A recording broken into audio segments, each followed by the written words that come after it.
would have thought my mother would be shot dead. Have a bullet go through the right temple on her head because a white supremacist scouted, put a manifesto online, twitched about it, wrote on 4Chain about it, came to Buffalo apparently a few days prior, bumped a community of low socioeconomic status to plan this hate attack.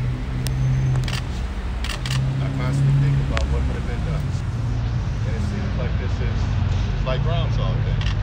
Like how many times have we seen a young white supremacist, they post on a far right wing social media site what they plan on doing, what type of people they hate, who they want to target.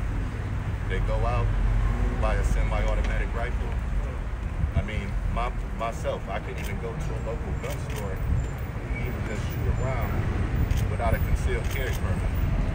But somehow an 18-year-old is easily able to just buy an illegally modified semi-automatic rifle. Like I said, it's just Groundhog Day. Like we've seen this over and over and over again. Honestly speaking, I wouldn't be surprised if another event happens like this down the line. I never thought that this would happen in Buffalo. Like, it's hard for me to imagine the city in which I grew up in, the neighborhood in which I grew up in, the tops on Jefferson, which I went to plenty times growing up. That'll be a place of the next terrorist attack. The first terrorist attack, I believe, here in the United States. And it seems like people of color are becoming, they used to say we're second-class citizens. I believe we're third-class citizens now. Because depending on what type of animal somebody has, you know, that dog is considered family. And it seems like over the past century, like it's grown people of low socioeconomic status, people of color, this really on our home. We had the 1920s in Tulsa, when you saw African Americans start doing good for themselves.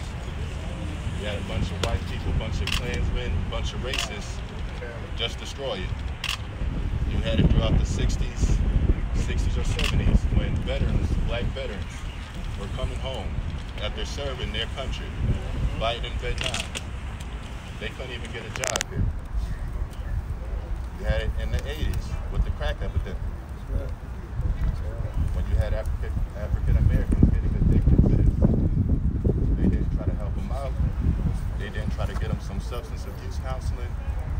They were either killed or they were sent to prison. Compared to what's going on now with the opioid crisis. The first thing they try to do is to get you in some type of addiction center, some rehab, some counseling. Last time I heard, I haven't even heard any opioid people getting RICO charges. But you have rappers getting RICO charges. So like I said, we're not even considered second-class citizens. What type of dog a family may have, that dog is considered more family than a regular black person you see walking down. So hopefully this is the last event. Honestly, I don't think it is. And I don't think it will be for a long time. Once again, the fact that an 18-year-old man can easily purchase a semi-automatic rifle, and yet people claim the gun laws are too strict, or we're trying to tread on their right to buy guns. It's just sad and depressing. And my mom showed to be a victim of this because somebody woke up and decided they didn't like black people and shot a hollow point bullet just right here with her fiance watching, hiding in the cooler as best as he could, and he ended up getting scratches all over his chest and arms.